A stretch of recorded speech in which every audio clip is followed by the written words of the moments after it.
Queridos e amados irmãos, muito boa noite. São 18 horas e 40 minutos, a hora que eu estou gravando aqui esse pequeno vídeo, no dia 30 de março, mantendo aquela nossa proposta da gente estar liberando uma palavra junto com tantas palavras de irmãos abençoados, preciosos, que têm contribuído para edificar a vida dos nossos irmãos. Eu creio também que isso tem sido em todos os ministérios, todas as igrejas. Glória a Deus por isso. Nesse exato momento em que nós ainda estamos, né, restritos a não estarmos nos reunindo dentro das nossas congregações, por essa questão dessa pandemia do coronavírus, enfim. Mas eu espero que você esteja bem, em nome de Jesus. E se porventura hoje o dia de segunda-feira foi um dia meio tenso, meio pesado, que o Espírito do Senhor se encarregue nesse momento, quando você estiver ouvindo e vendo esse vídeo, que o Senhor possa estar derramando graça. Eu sei que os nossos irmãos, eles estão mobilizados em oração. Há um grande grupo, não por parte apenas da nossa congregação, dos nossos irmãos, mas de muitos outros lugares, de muitas outras igrejas. E é interessante, eu ouvi hoje do evangelista Vanderlei, em que ele disse até que uma pessoa próxima, né, de parente dele, que nem professa uma fé cristã, muito pelo contrário, né? Ela professa uma fé totalmente oposta ao cristianismo, perdão, irmão, mas ele me disse que até eles estão orando, só vamos orar para o Deus daquela irmã lá, para ver se alguma coisa possa mudar. Enfim, glória a Deus por isso, né, irmãos? Eu creio que mais do que nunca vai se cumprir a palavra do Senhor, que todo joelho se dobrará e toda língua confessará que Jesus Cristo é o Senhor.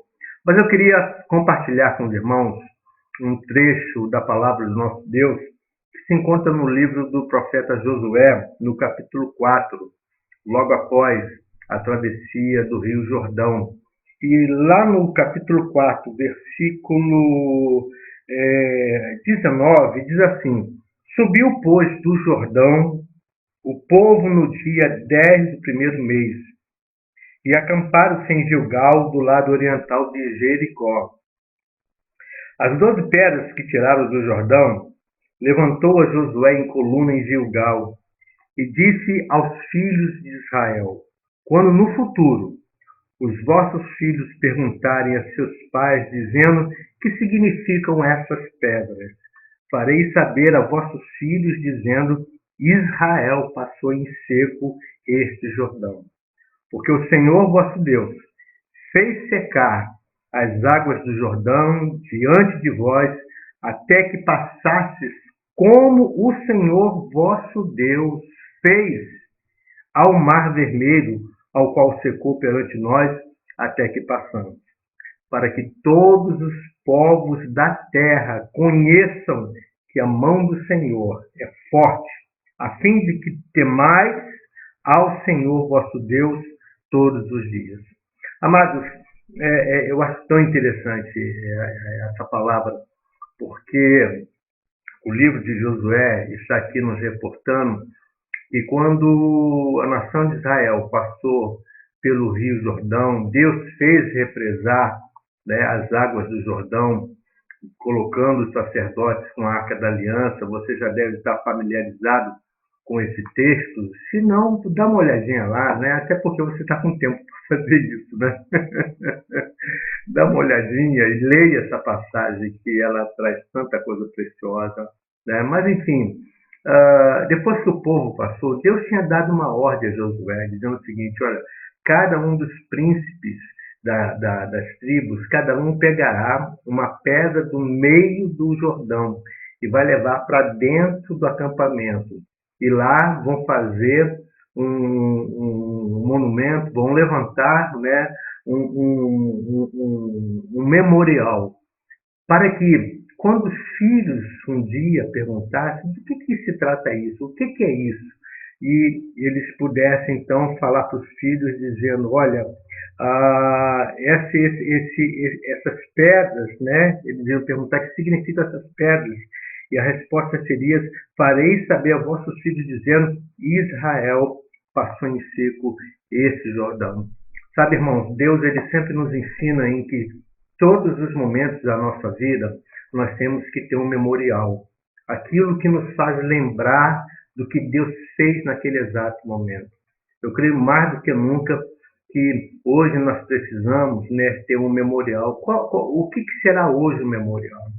Serão provavelmente, né, as gravações das reportagens, como houve no tempo passado, das grandes epidemias, das grandes pragas, que existem documentos e documentários provando a veracidade, né, do poder de morte de todas essas pandemias, epidemias, de todas essas pragas, como não está sendo diferente também desse Covid-19, né, do vírus coronavírus.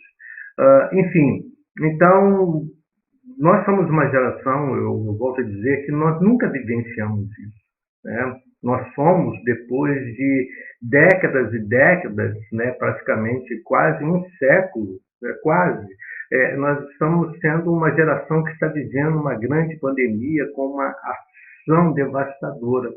E qual é a nossa postura? Eu tenho dito em que nós precisamos caminhar junto com o governo, com toda a liderança desse país.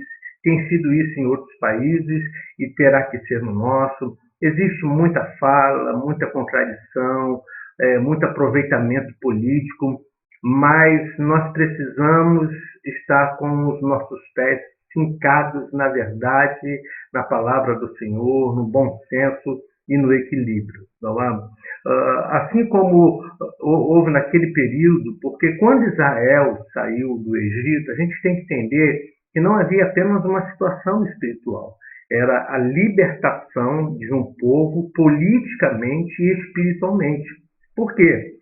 Porque politicamente eles estavam debaixo do governo de Faraó, espiritualmente falando, debaixo de toda aquela atmosfera pesada. Se você for entender bem, todas as pragas que Deus mandou sobre o Egito, todas essas pragas foram, na verdade, para neutralizar e desmontar um sistema espiritual. Todas as pragas foram destinadas ao poderio do Egito, que se alicerçava em cima de princípios espirituais. Havia as questões políticas, mas havia também as questões espirituais. E eu creio, irmãos, que não é diferente nesse exato momento. Nós entendemos que o Senhor diz na sua palavra que a nossa luta não é contra a carne, não é contra o sangue, mas sim contra os principados. Mas esses principados e essas potestades, elas se manifestam no terreno físico, não é verdade? Isso aconteceu com Daniel, eu falei anteriormente, que quando Daniel passou a orar para que o povo de Israel pudesse sair do cativeiro, e quando ele passou a orar durante 21 dias, a Bíblia fala que Miguel, né, veio com a resposta, mas ele foi impedido.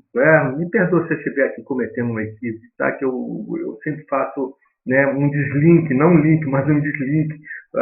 Mas Miguel ele veio para poder trazer uma resposta, mas houve uma oposição no mundo espiritual, a ponto que ele precisou, então, que o arcanjo viesse para poder, então, neutralizar essa resistência. Enfim, tá? Então, a gente entende, irmãos, que toda ação espiritual, ela também tem um desfecho. Por quê? Porque, segundo o que o Senhor fala no livro de Daniel, que era o príncipe lá da Pérsia. A Pérsia era a nação daquele momento. Então, era o príncipe da Pérsia que se opôs ao mensageiro do Senhor. Então, o príncipe da Pérsia, que era um principado sobre a Pérsia, que estabelecia um domínio espiritual, mas com uma regência na terra, que se opôs. O que eu quero dizer, trazendo isso, né, para os nossos dias, é que se a nossa luta não é contra a carne, não é contra o sangue, são com os principados. Então, nós entendemos que também existem esferas, né, de manifestações no plano físico, né, que podem estar sendo também manipuladas no plano espiritual. E o que nós precisamos fazer? Nós precisamos, mais do que nunca, entender que nós precisamos clamar ao Senhor, buscar no Senhor Jesus esse poder, essa graça, essa glória, para que o Senhor possa intervir, ainda que pelas vias políticas, mas sabendo que existe um povo que tem conhecimento desse fato, que tem uma postura mediante esse fato, que não é extremista, porque nós não vamos sair aí pelas ruas amarrando tudo quanto é demônio, dizendo que tudo isso é diabo. Volto a dizer, é uma opinião muito pessoal minha, mas eu não vou atrelar isso, que é Deus o responsável pela praga, como também não vou dizer que é o diabo.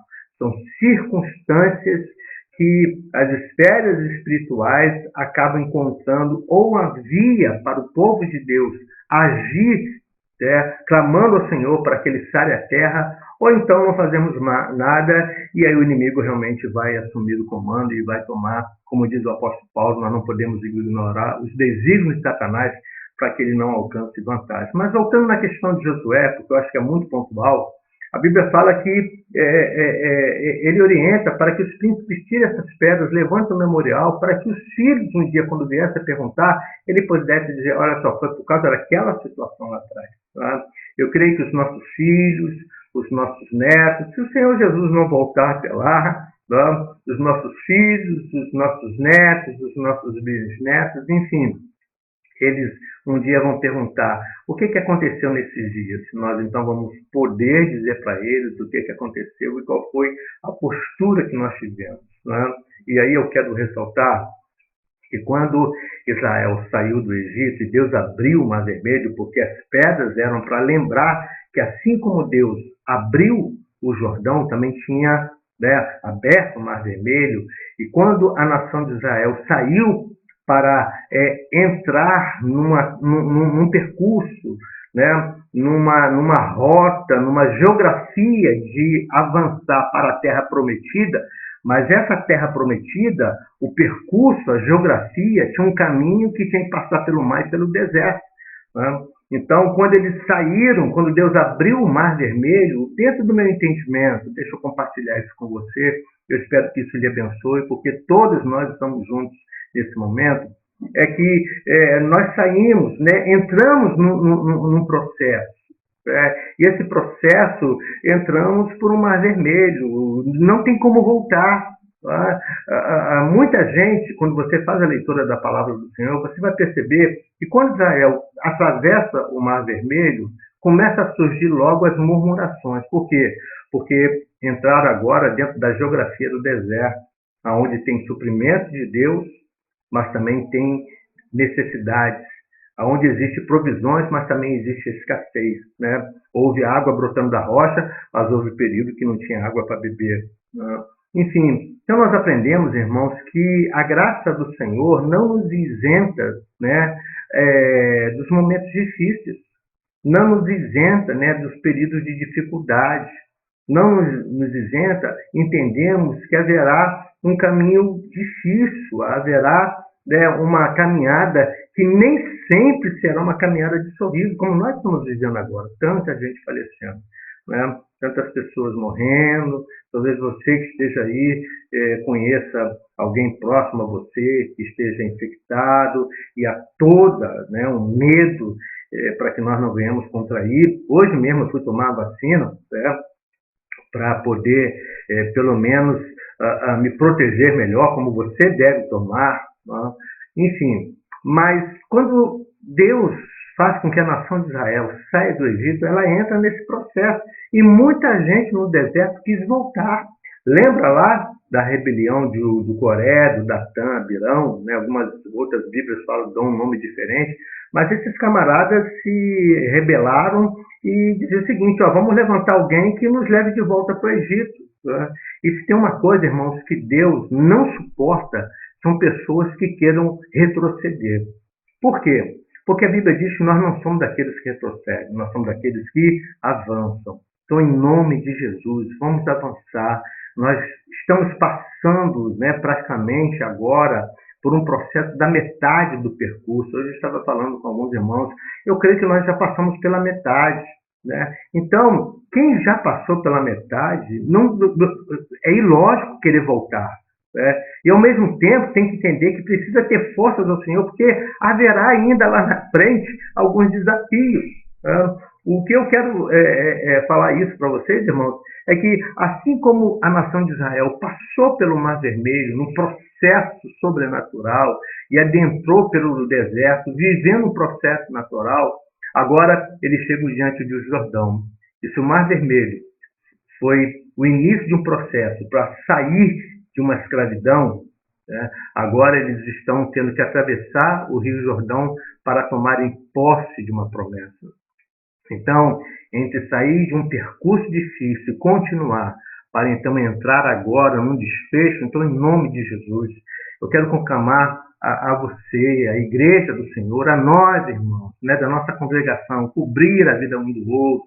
Você está estabelecendo o seu jejum, os relógios de oração, as pessoas que estão com essa disciplina de orar, de sempre mandar uma palavra de graça. Lembra do que eu falei? Um pão fresco, um pão fresco.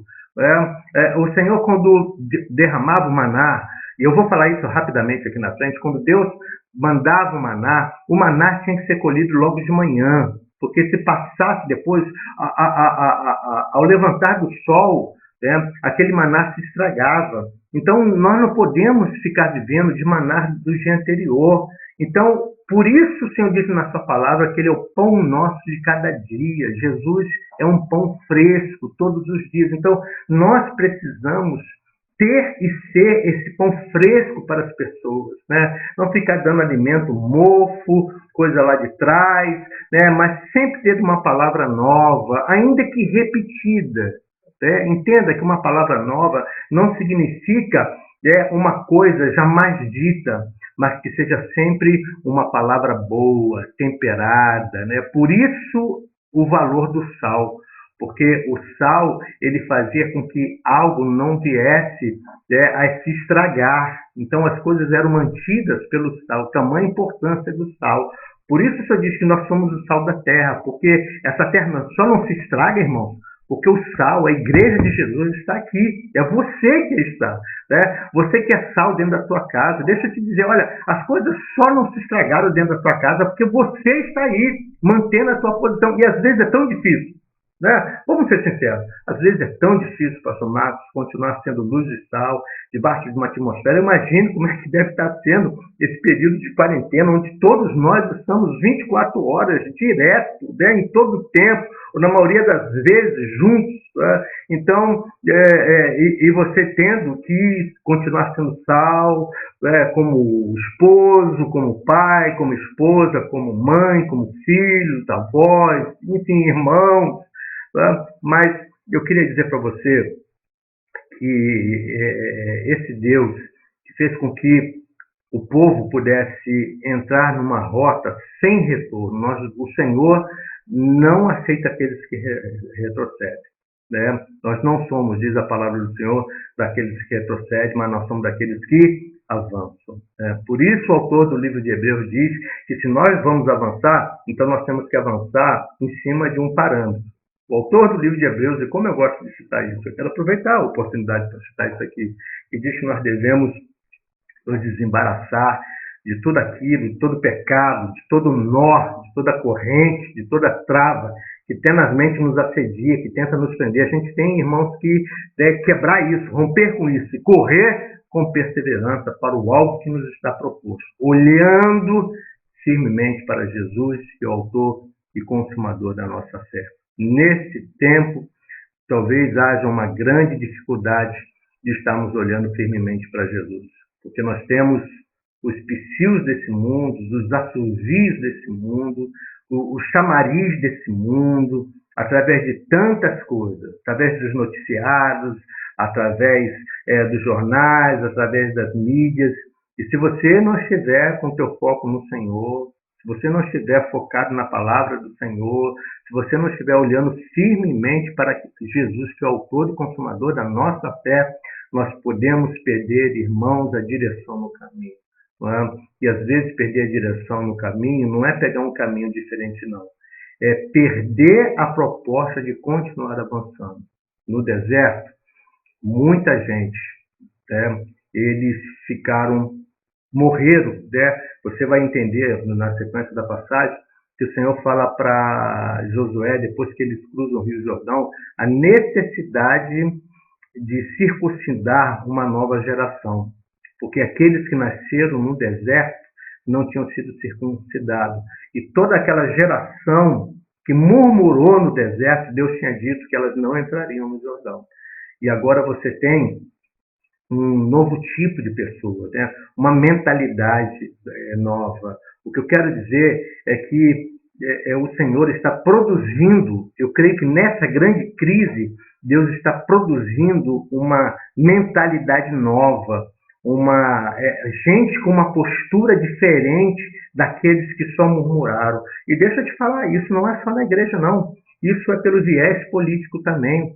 Nós estamos vendo que, nesse exato momento, aqueles que estão pegando carona, como pegaram carona na saída do Egito, e que foram os caronistas para passar pelo Mar Vermelho, mas deixa eu te falar, quem normalmente pega carona para cruzar o Mar Vermelho não vai conseguir cruzar o Rio Jordão, porque o Rio Jordão só cruza quem tem consciência da promessa do Senhor. Quem cruzou o Mar Vermelho com uma proposta apenas, como muitas pessoas, irmãos, como muita gente que nessa hora precisa ter uma fé saudável, precisa ter uma postura, precisa ser alguém com uma filosofia de vida de Josué e Caleb, né? Dizendo que vamos prosseguir e Deus vai dar esse negócio na nossa mão. Então, em nome de Jesus, eu quero convocar você a ser essa pessoa que esteja perseverando aí onde você está, com toda dificuldade, mas persevera. Está na hora de cruzar o Rio Jordão. E deixa eu sintetizar e terminar aqui a minha fala dessa noite. Quando Israel cruzou o Jordão, há um momento onde o maná ele termina. Deus sustentou no deserto. Mas deixa eu te falar, quando eles cruzaram o Jordão, eles começaram a comer do fruto da própria terra. E sabe o que eu vejo nisso? É que Deus tem uma colheita muito especial para trazer para o nosso país. Deus tem uma proposta muito grande para abençoar esta nação. Eu creio, irmãos, mais piamente que Deus vai usar na via profética, no final dos últimos tempos, Deus vai levantar o Brasil como uma referência mundial, principalmente quando o anticristo se manifestar. Talvez algumas pessoas podem achar que isso é um certo exagero, uma arrogância, mas eu creio que o Senhor realmente ele vai usar o Brasil como uma grande plataforma de socorro para a igreja do Senhor, para as nações que temem ao Senhor. Então, que eu e você possamos continuar. Está terminando, irmãos. Eu quero profetizar que, olha, nós estamos no meio do percurso. Então, no meio do percurso, não desista em hipótese nenhuma. Persevera com toda a dificuldade. Pastor Marcos, nós vamos entrar no recesso econômico, como é que vai ser? Olha, no final nós vamos comer do fruto da terra. Né? Talvez o que esteja hoje nos dando subsistência é o maná. Talvez o que nós vamos precisar é nos conformar com o maná, com aquilo que é aquela porção diária que não tem muita coisa, que não tem muita variação, mas é isso que o Senhor vai estar nos sustentando, como nos sustentou até agora. Mas no final, eu quero citar aquilo que o Senhor falou para o profeta Daniel, que eu gosto tanto dessa passagem, irmãos. No final, o Senhor nos fará tomar posse da herança. E eu não estou falando de uma herança no céu, porque essa já está garantida, mas eu estou falando de uma posse, de uma colheita, de um tempo de graça, de glória, ainda aqui em vida, porque nós temos que crer nisso. Amém? Nós temos que crer, porque a palavra de Deus diz que o fim das coisas é melhor do que o começo. Deus abençoe a sua vida e vamos perseverar. Ainda estamos no processo, mas já avançamos muito mais do que nós possamos imaginar.